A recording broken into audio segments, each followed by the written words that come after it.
descabellado empezar hablando de cualquier cosa antes de saludar. No, es mejor siempre saludar.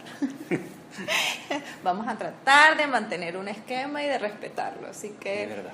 bienvenidos al tercer episodio de Al final de la pantalla, con ustedes Ismar Guerrero. Y Edgar Roca.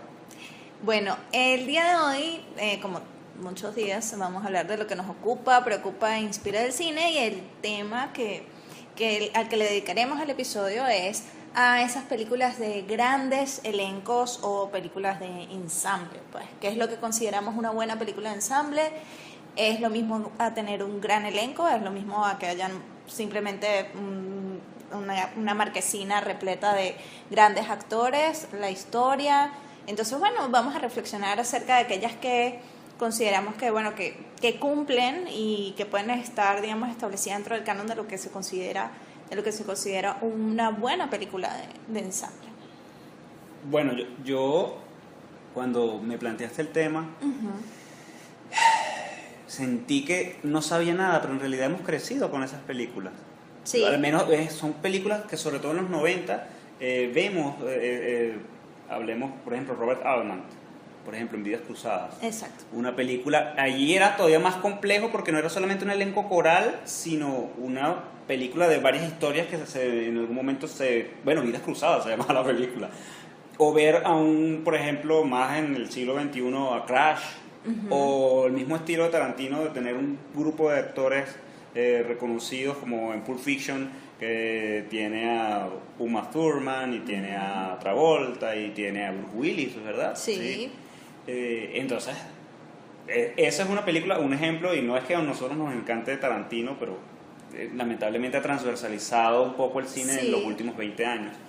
Y tiene ese ejemplo de esa mezcolanza de películas corales con elencos corales. Sí, bueno, los inicios, digamos, desde que el cine es cine, o sea, se pueden conseguir ejemplos desde el cine mudo, incluso de películas conformadas por estos grandes elencos, pues no es un fenómeno ni que es solamente, o sea, obviamente ciertos directores, pues, son aquellos que tienen como el poder de congregar a grandes estrellas, pues, y es parte como del encanto, digamos, de seguir esos proyectos, tal y como es el caso de Quentin Tarantino, pues ahorita con Once Upon a Time in Hollywood, que va a ser su próxima película, cada anuncio de cada actor que va a formar parte era como una gran fanfarria y como un gran empuje publicitario.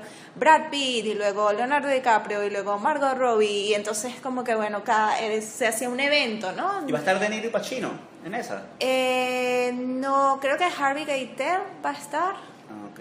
Sí, va a estar Lena Dunham, va a estar Kurt Russell, van a estar, o sea, es un elenco inmenso el que va a estar conformado, que veremos ya 2 minutos de cada uno de ellos, ¿no? Porque aún no sabemos exactamente cómo va a ser la historia.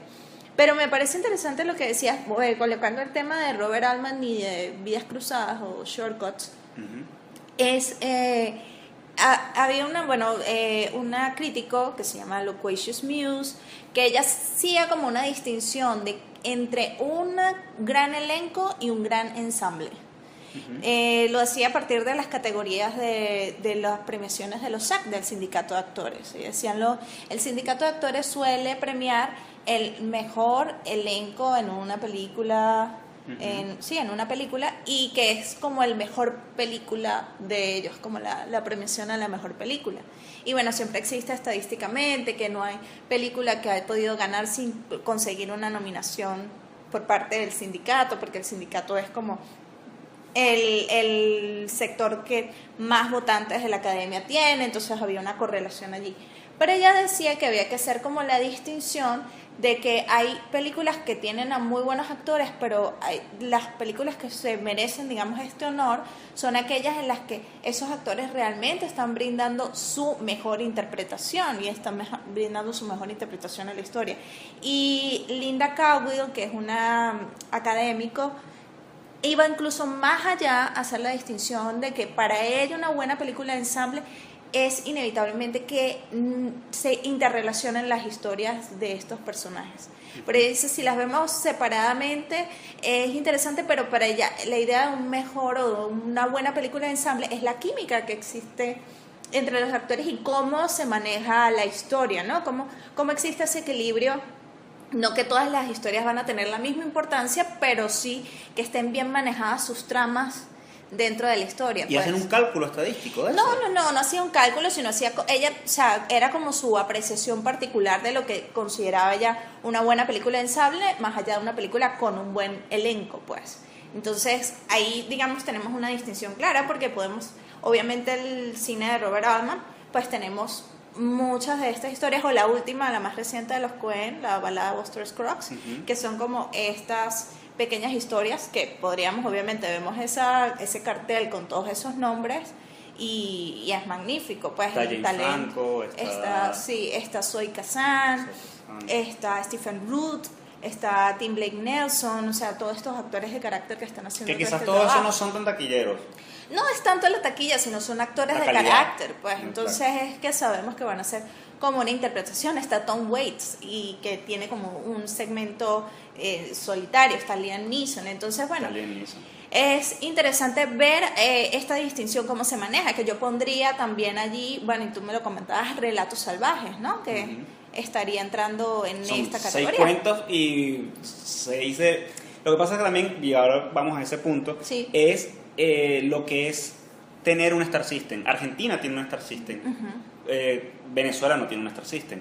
Estados Unidos, por supuesto, es la madre del Star System, y por eso, desde, como tú lo decías, desde que el cine, ellos podían incluso decirte, bueno, tenemos estas 4 figuras dentro de esa película, y ya casi que es una película coral, porque los 4 personajes o 5 personajes tenían el mismo peso dentro de la trama. Claro. Ahora que hablas esto del premio del sindicato de actores, fíjate, es algo que se entrega, el premio se entrega de los 90, del 95 para acá, ¿no? Sí. Es relativamente nuevo. Es nuevo. Y ese premio es, fíjate, yo nunca le he seguido mucho la pista, porque en la temporada de premios uno como que se concentra sobre todo Globo de Oro y Oscar, pero está compuesto, y eso va a ser un capítulo más adelante, de que la temporada de premios la componen otros premios, otros por lo menos 10 premios más, ¿no? Sí, claro. Y qué interesante que ellos como gremio pues se sienten a evaluar cuál película está compuesta en su elenco de manera tal que hace que la película sea interesante o más interesante, o crezca, o sea un espíritu. Hace poco vi la última de Gus Van Sant. Okay. No te preocupes, no llegará lejos. ¿Cuál sería el nombre en inglés? Es como Don't literal. worry, you won't get far on foot. Exacto, que es con Joaquin Phoenix, Sí. Rooney Mara, Sí. Jonah Hill y Jack Black. Ok. Y los 4 están impecables en su trabajo. Y Gus Van Sant, su trabajo como director, no es un director que a mí me gusta, pero yo lo reconozco. Es cuando tú ves una película y ves un autor, una manera de mover la cámara, una manera de narrar ciertas escenas.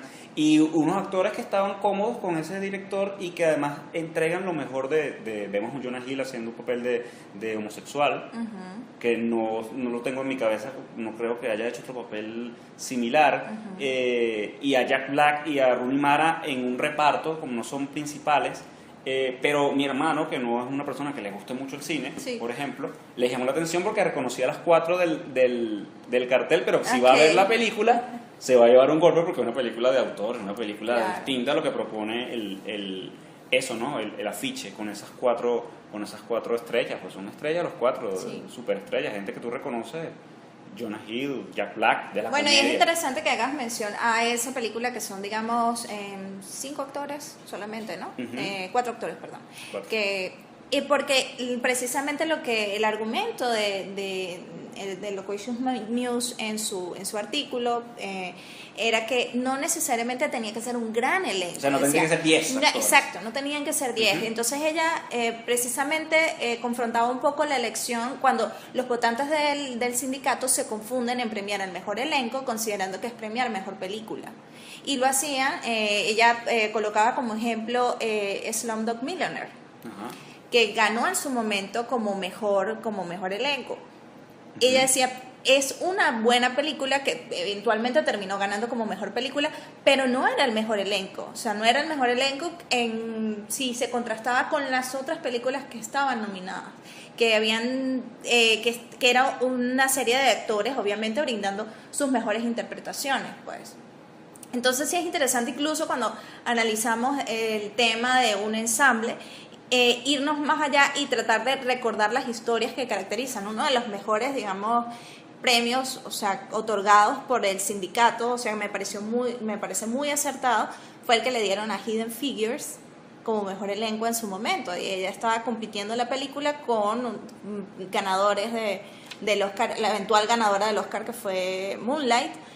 Pero en el caso de Hidden Figures, si bien es una película pues un poco simplista, como decían, una película Disney, sí, o sea, esas observaciones son completamente válidas, pero para mí y todo aquel que esté interesado en la estructura del guión, es una de las mejores películas sobre subtramas que puedan haber, porque son 3 personajes y uno sigue completamente la historia principal de Katherine Johnston, que en este caso interpretada por Taraji P. Henson, pero los roles de Octavia Spencer, que eventualmente fue nominada también como actriz de reparto, y de Janelle Monáe, que estaba debutando ese año, fue increíble cómo podíamos seguir la historia de una tratando de entrar a la universidad y lo que era su lucha para tratar de entrar a la universidad, de Octavia Spencer lidiando con la transformación de su departamento, que estaba haciendo este traspaso a la tecnología, a los computadores, y obviamente la lucha personal que llevaba Katherine Johnston dentro de su departamento para, digamos, hacer su trabajo, pues. Entonces me parece uno de los guiones más equilibrados.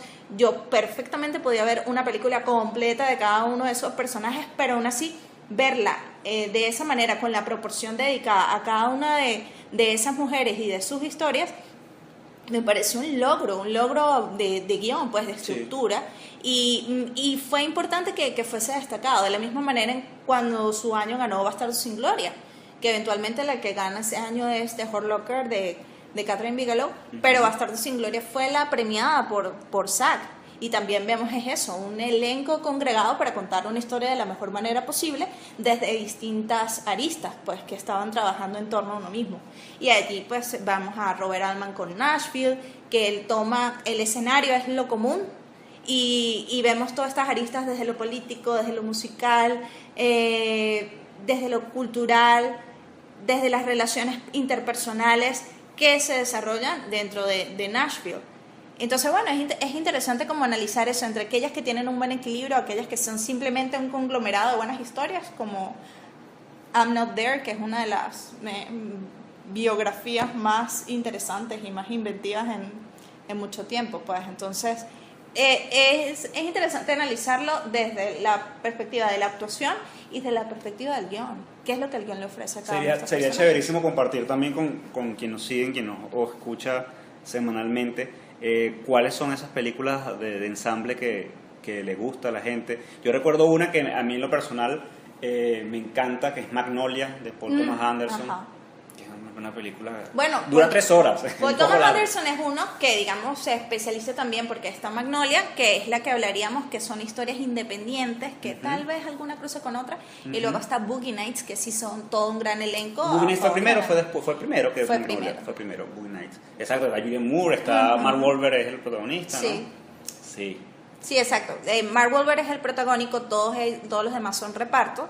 Mientras que Magnolia es como más difícil tratar de... No, todas las historias realmente tienen su peso, son importantes. Y tiene algo en común, que es lo de la lluvia de... La lluvia de Ramos. La lluvia de Ramos. Sí. Entonces, bueno, es interesante analizarlo desde el tema de actuación y desde el tema de estructura. Ahora, si paso yo ya en modo recomendación, tengo que hacer mención de Las Mujeres de 1939 de George Cukor, que allí van a ver a Norma Shearer, a Joan Crawford.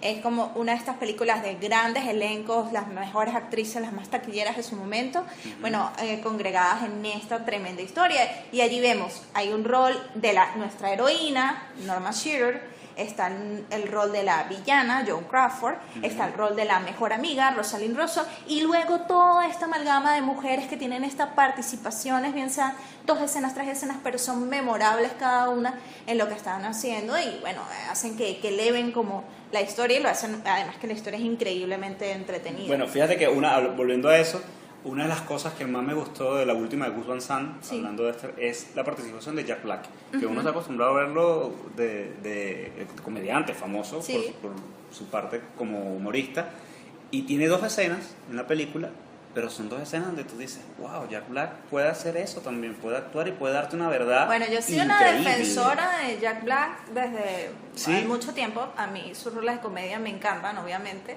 pero también su rol, digamos, su músculo dramático, como es el caso de Bernie, me parece una increíble película, y él tiene como todo el peso y el rol protagónico allí.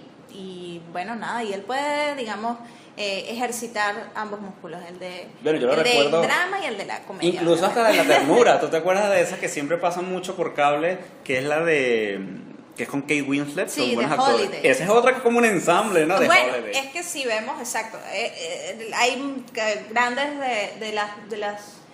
de las películas, digamos, románticas de esa era de los 2000, las de New Year's Eve, la de El Año Nuevo. Las que hablamos de Gary Marshall, que no la he mencionado. Gary Marshall, exacto. Porque bueno, Gary Marshall es precisamente ese tema de lo que significa congregar un gran elenco, pero no necesariamente darles las mejores historias a cada uno.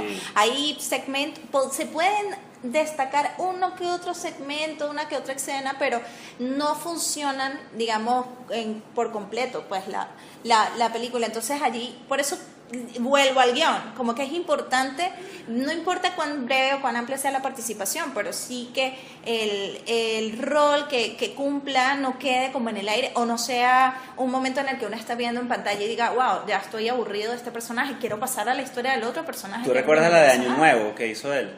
Intenté verla y no pude. No. Es No una pude. de las peores películas, de verdad. No pude. Y eso que uno lo estima porque yo siempre recordaré Mujer Bonita como una de esas películas que desde chamo uno la vi en televisión. Diario es una princesa también. Exacto. Es un director que, y además que también hablan muy bien, los actores que trabajaron con él hablan siempre como de lo amable que era trabajar una película con él y encontrarse con otro grupo de luminarias y todos, no desde el divismo, sino que todos se ponían casi como él fuese su abuelito y trabajaban. Recuerdo a Julia Roberts y a, no sé por qué película fue, y a Jennifer Aniston hablando de eso, y lamentando. Bueno, ellos fueron la de Día de las Madres. El Día de las Madres, exacto, que no es una buena película. Ya, mucho menciona Día de las Madres. Pero a mí me encantaba de eso, verlas ahí hablar diciendo de que disfrutaban trabajar con él, porque eran como películas donde ellos iban como a verse unas vacaciones. Y deslastrados del divismo y de la intensidad. Entonces, bueno, chévere, eso también es parte de la industria, son millones de dólares y millones de familias que sobreviven del cine. Sí, bueno, pero esas películas pues fueron en cierta manera fracasos de taquilla, porque no era simplemente congregar un gran elenco, era también la emoción de la historia y las ganas de volver a ir al cine. O sea, siempre es interesante, la fuerza de la taquilla está también apunta a que las personas vuelvan al cine a ver esa misma película. O sea, si te quedaste con ganas de verla una segunda o una tercera vez, entonces allí es como que tiene más vida, pues, el cine. Y lamentablemente toda esa hilera de películas eran interesantes para congregar a todas estas grandes estrellas en su momento, pero no ofrecían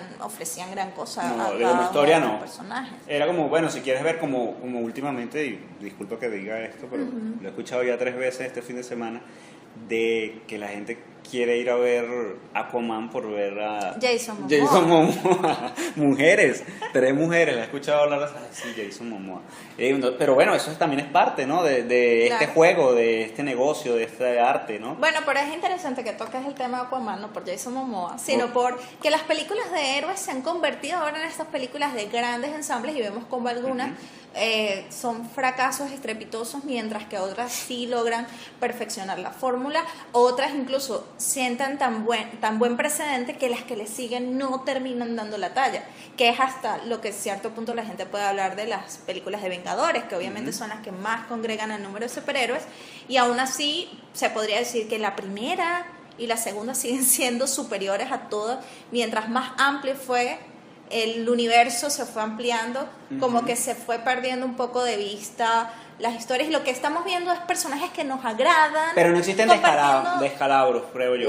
No hay descalabros. No, lo que digo es acerca de que sea completamente redonda, pues, una película. Lo que pasa es que el elenco se va haciendo cada vez tan grande que estamos pasando como que 5 minutos con un personaje para luego sacar al otro y luego sacar al otro. Y después una pelea donde todos están juntos y nos vemos.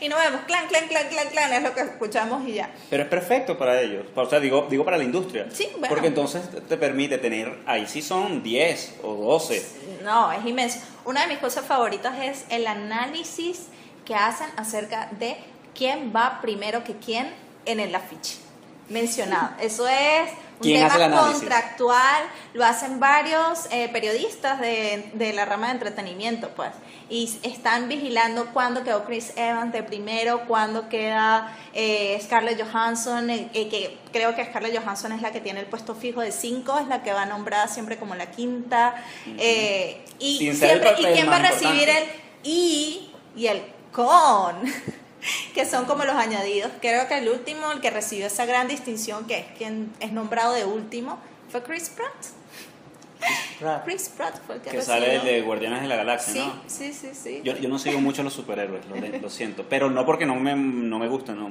sino que no les paro mucho.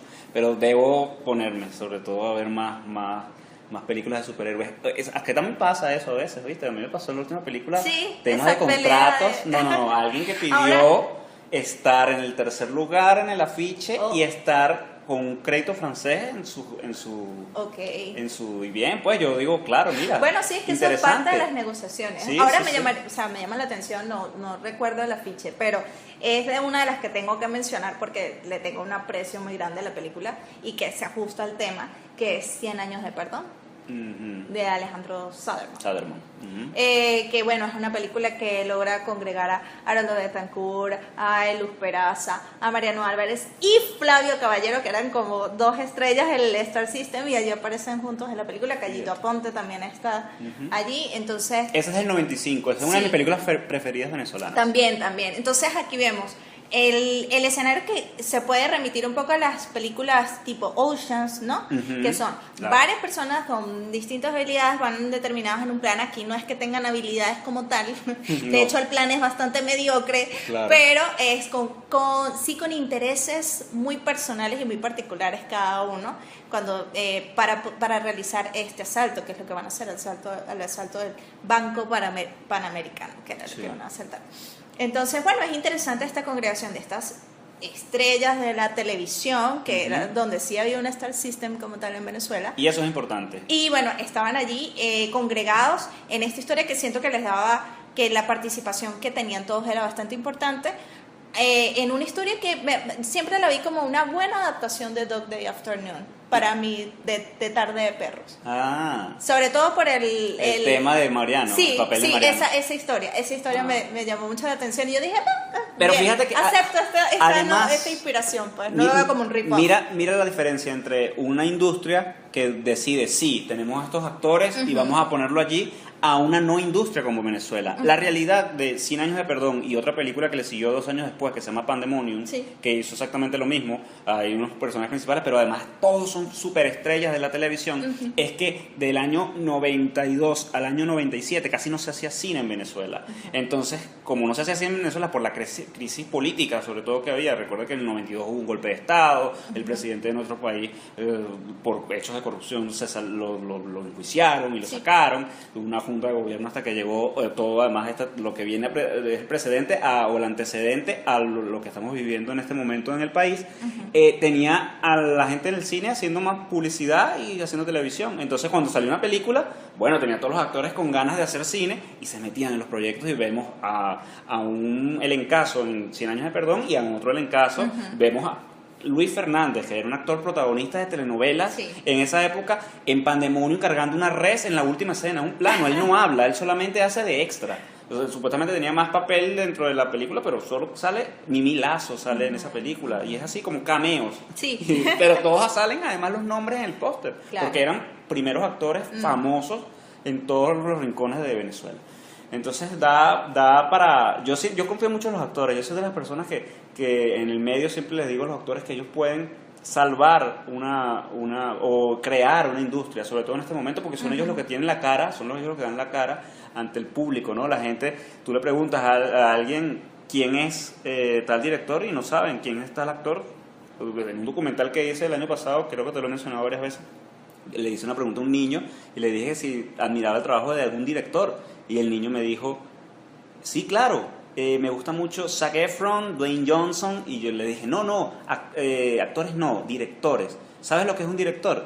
Y el niño me dijo, yo no juzgo a la gente por su trabajo. Es una ternura. Eso va a abrir el documental. Entonces, la gente no sabe cuál es el trabajo del director, no tiene muy claro eso. En cambio el actor sí, el actor es la cara y el actor es el que puede moverte incluso dinero, ¿sabes? Sí, sí, claro. Conseguir dinero que la gente vaya y pague y dinero atrás, digo, la producción ejecutiva, hacer esa producción ejecutiva lo pueden hacer. Sí, por eso es que siento que esto va a ser como, o sea, lo que son las películas de ensamble es algo que ya está inherente a la industria, precisamente por eso, por el gran fuerza de arrastre que tienen los actores, pues bien sea porque son conocidos por ser actor de carácter, que hacen, bueno, todas estas caracterizaciones particulares o transformaciones, que es lo que vamos a ver en la película Vice, o como yo creo que le deberían poner en español, El Vice. El vice. El vicepresidente, a lo mejor. De Adam McKee, que bueno, es sobre todo la era Bush, George W. Bush. A lo mejor se llama así el vicepresidente de Bush.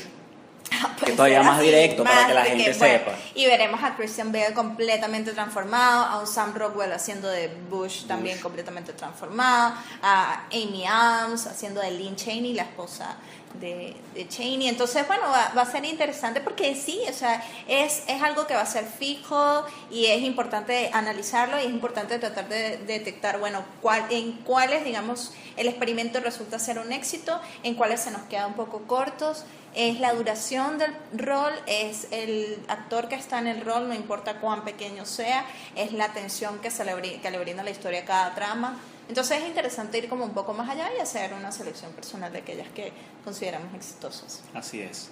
Bueno, y como te digo, me encantaría esa interacción a partir de estas conversaciones, que nos escriban a ver cuáles son sus películas de ensamble o elencos favoritos, y que lo discutamos en las redes, por correo, por donde quieran.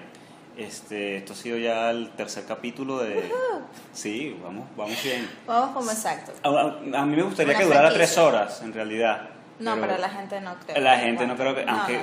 Vamos, ¿qué opinan ustedes? ¿Quieren que duremos 1 hora, 3 horas, 2 horas? Nos lo pueden decir a través del correo electrónico al final de la pantalla @gmail.com, o nos pueden escribir al Twitter al final pantalla. Así es. Hasta la otra semana. Chao. Chao. Ladrón que roba ladrón. 100 años de perdón.